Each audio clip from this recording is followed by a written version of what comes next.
Excelentísimo señor presidente, excelentísimos señores representantes permanentes, señores delegados.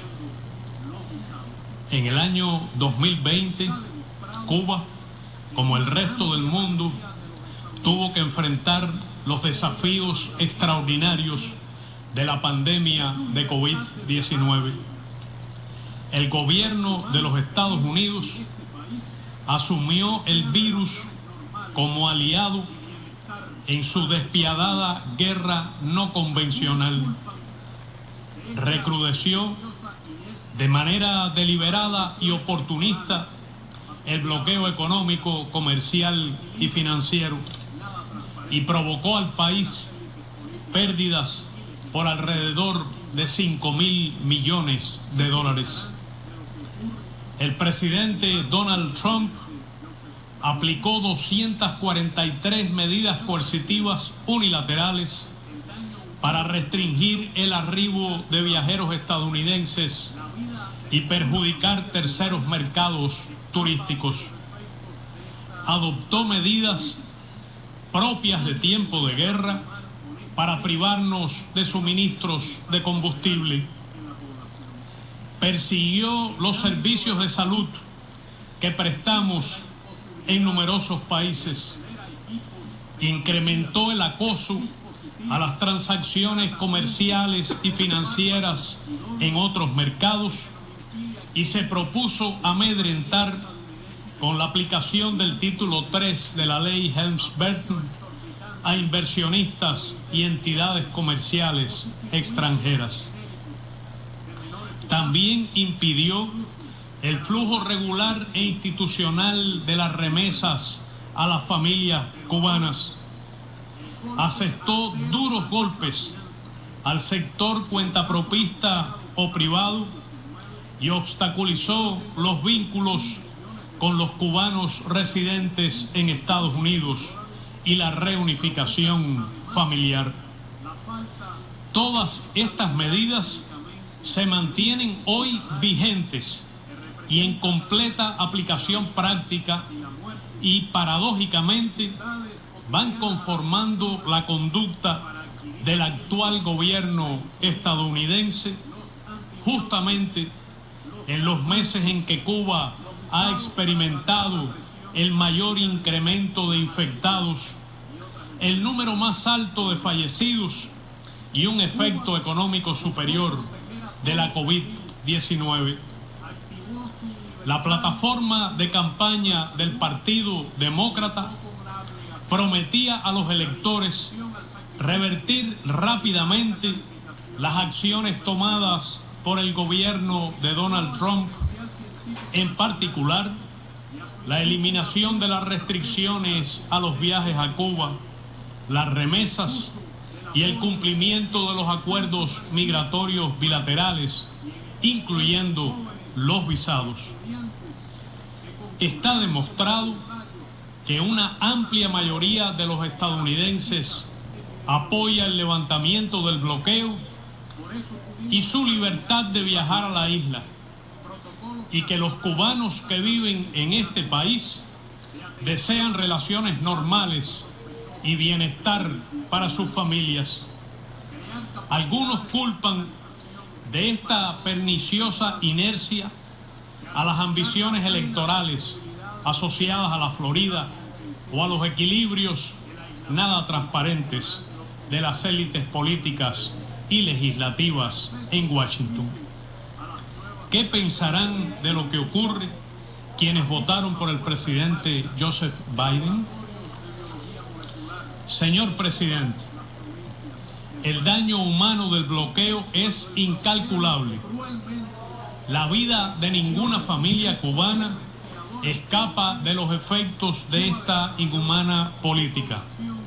Nadie podría afirmar honestamente que no tiene un impacto real en la población. En el ámbito de la salud, persiste la imposibilidad de acceder a equipos, tecnologías, dispositivos, tratamientos y fármacos idóneos que se nos impide adquirir de compañías estadounidenses y han de conseguirse a precios exorbitantes con intermediarios o sustituirse con genéricos de menor eficacia, incluso para los recién nacidos y niños enfermos.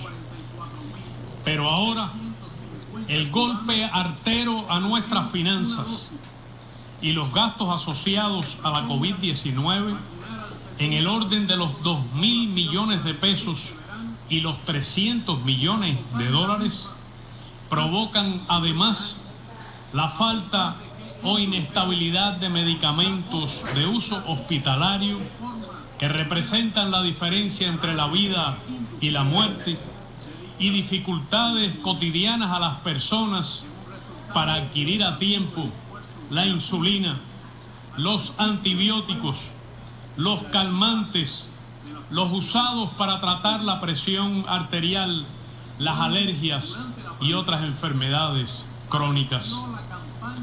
Cuba buscó proteger a todos del virus, activó su universal y sólido sistema de salud y contó con la abnegación, la disposición al sacrificio y la alta calificación de su personal.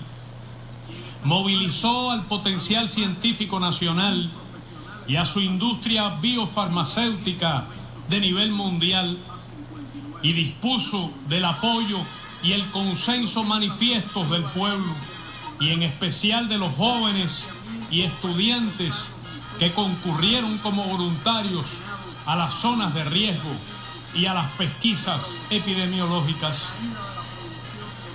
Por eso pudimos desarrollar con rapidez protocolos nacionales altamente eficaces de atención a los contagiados y sospechosos de COVID-19, crear capacidades de hospitalización para todos los infectados, garantizar la plena sostenibilidad de los servicios de cuidados intensivos, el aislamiento institucional de los contactos de los enfermos, el acceso gratuito a las pruebas de PCR o antígenos, así como la puesta en marcha de laboratorios de biología molecular en todas las provincias del país. Cuando el bloqueo cruelmente impidió el suministro de ventiladores pulmonares, Cuba desarrolló su producción nacional con prototipos propios. Todo este esfuerzo de la nación ha permitido mantener comparativamente una muy baja letalidad de la pandemia, en especial entre el personal de salud, lactantes, niños y embarazadas. Es notable que una pequeña isla bloqueada haya producido 5 candidatos vacunales y aplicado 3 de estos en estudios de intervención o intervenciones sanitarias a 2.244.350 cubanos con al menos una dosis, y se proponga vacunar al 70% de su población durante este verano y al total de la misma antes de concluir el año, a pesar de que el bloqueo está obstaculizando de forma severa el escalado industrial de dichas producciones. Es un resultado ilustrativo del esfuerzo de la ciencia al servicio del pueblo y de la eficacia de la función pública. Cuando durante la pandemia arreció la campaña calumniosa del gobierno de Estados Unidos contra la cooperación médica, Cuba envió 57 brigadas especializadas del contingente internacional Henry Reeve a 40 países o territorios, quienes se sumaron a los más de 28.000 profesionales de la salud que ya en ese momento servían a 59 naciones.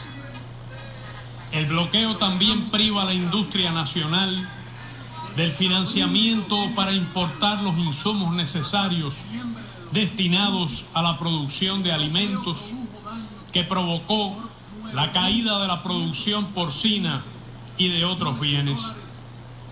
Las importaciones de alimentos desde los Estados Unidos se realizan bajo estrictas licencias y condiciones discriminatorias, y sus discretos montos son incomparables con el enorme daño del bloqueo en las finanzas y los efectos de su aplicación extraterritorial en terceros mercados.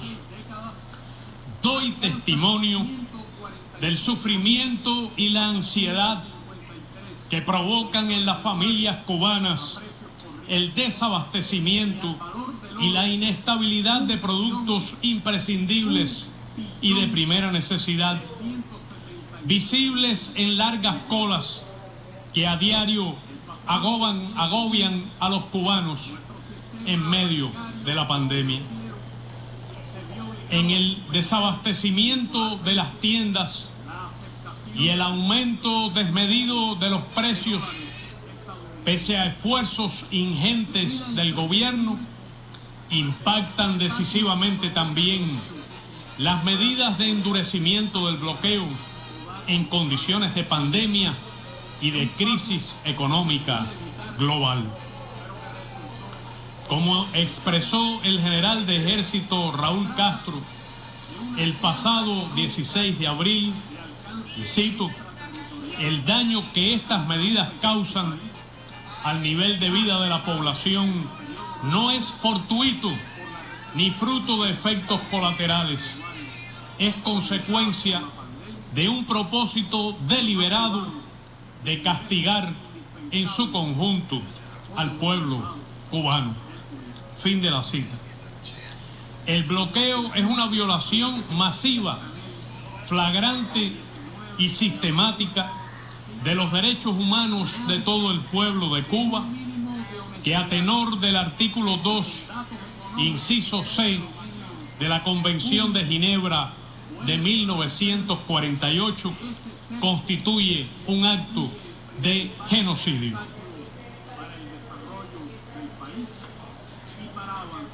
Señor presidente, las autoridades de los Estados Unidos han tratado cínicamente de sembrar la idea del fracaso del sistema y de la ineficiencia del gobierno cubano, de que las medidas coercitivas no afectan al pueblo ni son realmente un factor significativo en las dificultades de la economía nacional. Pero veamos los datos.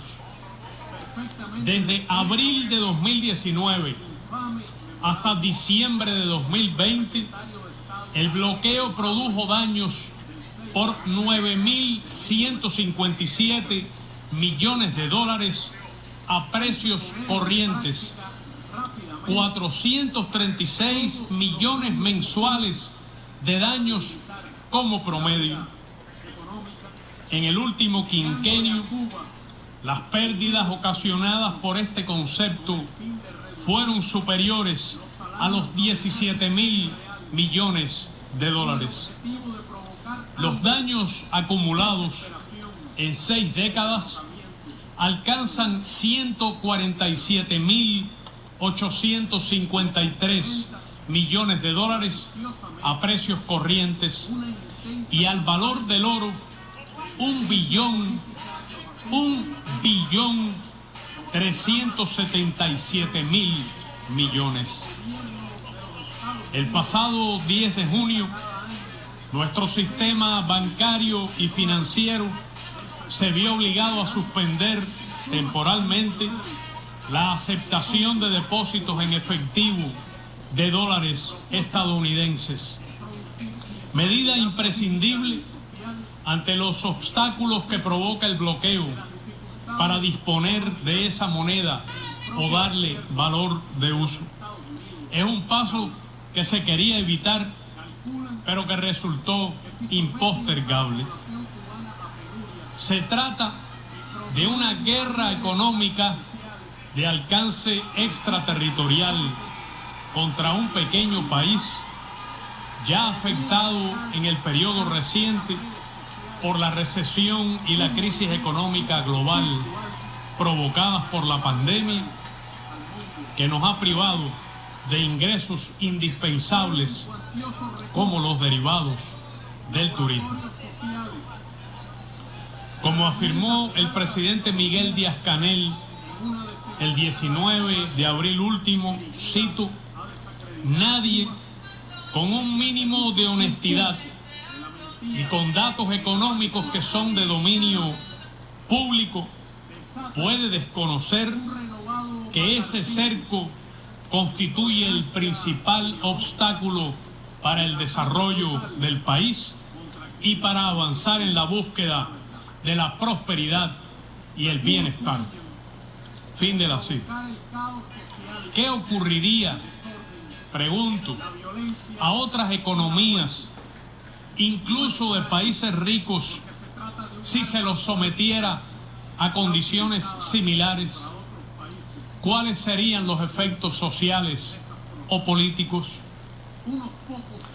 Señor presidente, el bloqueo es un acto políticamente motivado, perfectamente descrito en el infame memorando del subsecretario de Estado Lester Mallory del 6 de abril de 1960, que cito: hay que poner en práctica rápidamente todos los medios posibles para debilitar la vida económica, negándole a Cuba dinero y suministros con el fin de reducir los salarios nominales y reales, con el objetivo de provocar hambre, desesperación y el derrocamiento del gobierno.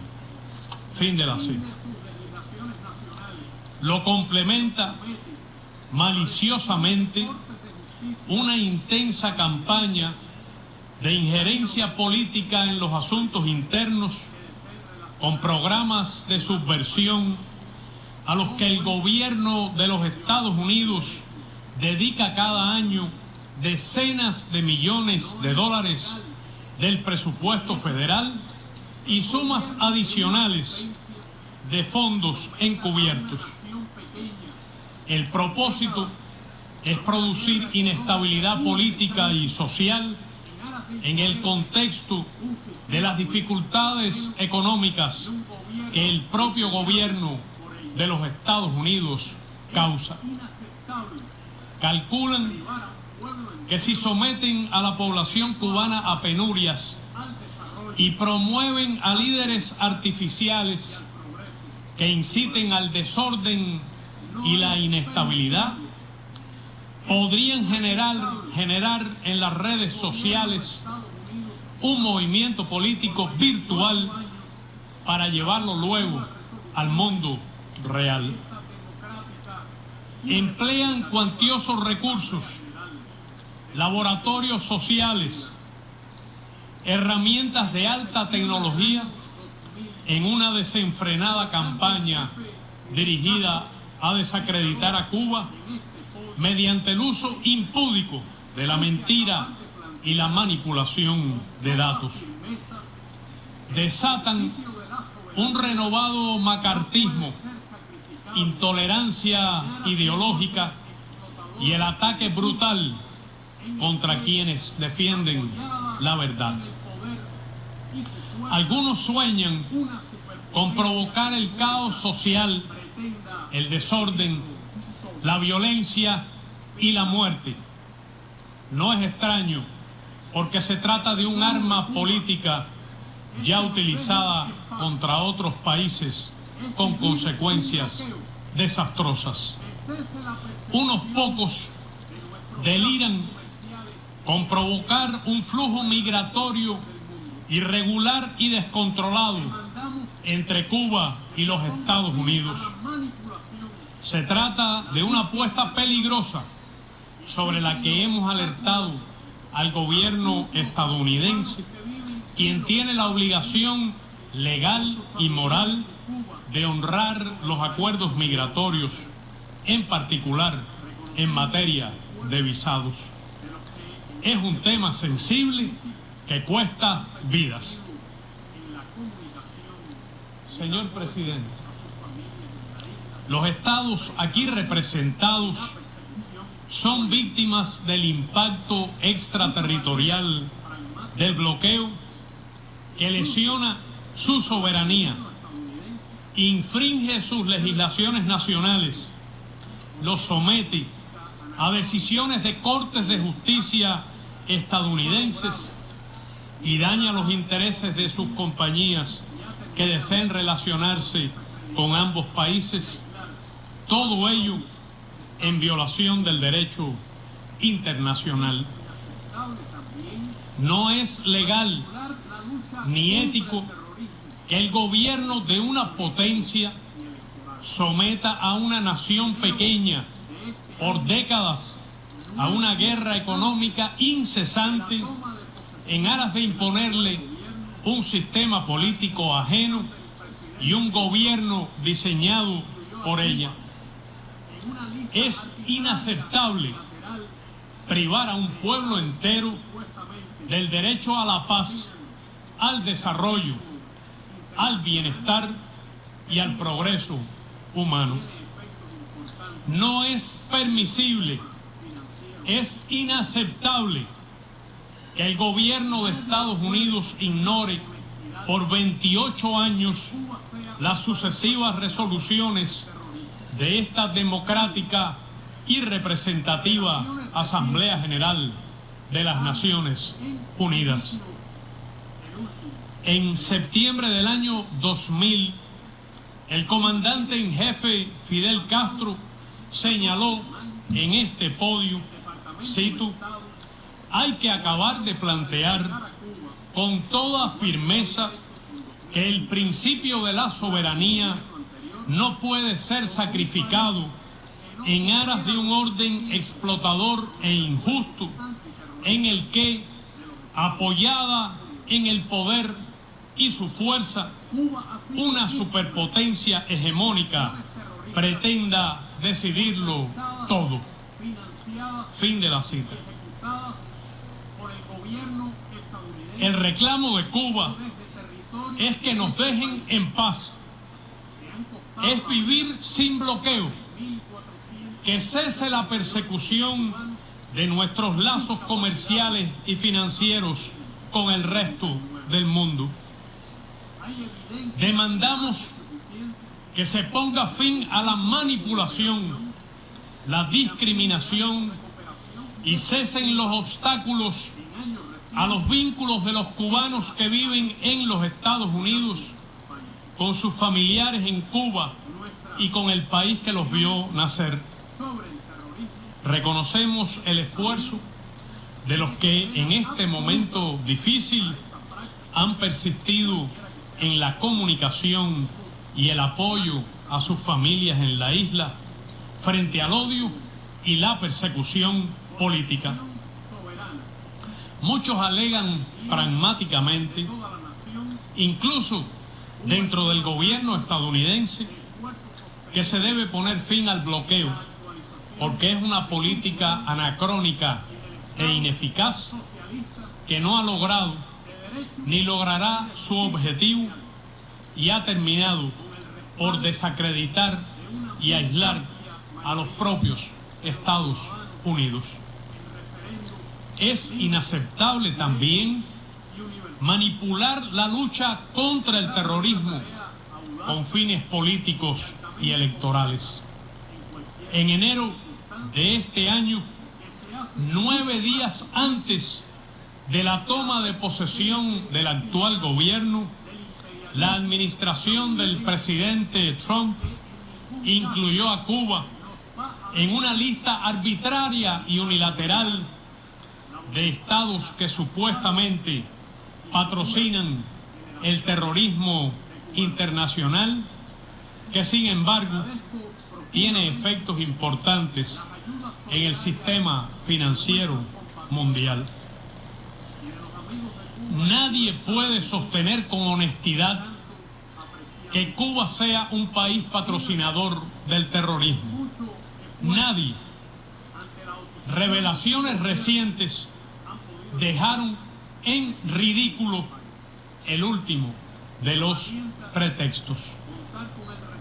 Aún así, el pasado 14 de mayo, el Departamento de Estado volvió a calificar a Cuba, igual que lo había hecho en 2020 durante el gobierno anterior, como un país que no coopera lo suficiente con los esfuerzos antiterroristas de los Estados Unidos. Cuba ha sido víctima de acciones terroristas organizadas, financiadas y ejecutadas por el gobierno estadounidense o desde territorio de este país, que han costado la vida a 3.478 cubanos y discapacidades a 2.099. Hay evidencia más que suficiente de los intentos de cooperación y también de actos de cooperación efectiva en años recientes entre las agencias de ambos países. Nuestra posición sobre el terrorismo es sabido, es de condena absoluta a esa práctica, cualquiera que sea su forma y sus manifestaciones.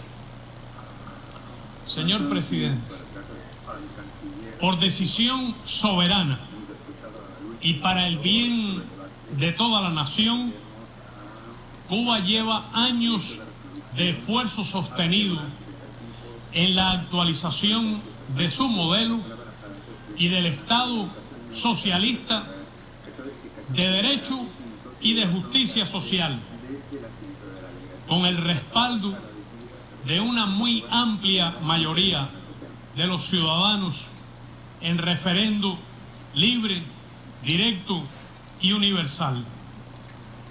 Se trata de una tarea audaz y altamente compleja en cualquier circunstancia, que se hace mucho más difícil frente a la persistente hostilidad del imperialismo estadounidense, que en ningún caso nos va a detener ni a doblegar la voluntad de las actuales y futuras generaciones de cubanos. Agradezco profundamente las ayudas solidarias de nuestros compatriotas y de los amigos de Cuba en diversas latitudes que tanto apreciamos, incluidas las que con mucho esfuerzo ante la oposición de su gobierno han podido llegar desde este país. Nos alienta contar con el respaldo de miles de personas que en todo el mundo se han congregado en estos días para reclamar al gobierno estadounidense que ponga fin al bloqueo. Entre sus protagonistas están numerosos cubanos que enaltecen la bandera de la estrella solitaria, incluso aquí. En nombre de mi país, de su digno y generoso pueblo que resiste y avanza de manera heroica, someto a su consideración el proyecto de resolución A/75/L97, necesidad de poner fin al bloqueo económico, comercial y financiero impuesto por los Estados Unidos de América contra Cuba. Como el virus, el bloqueo asfixia y mata, y debe cesar.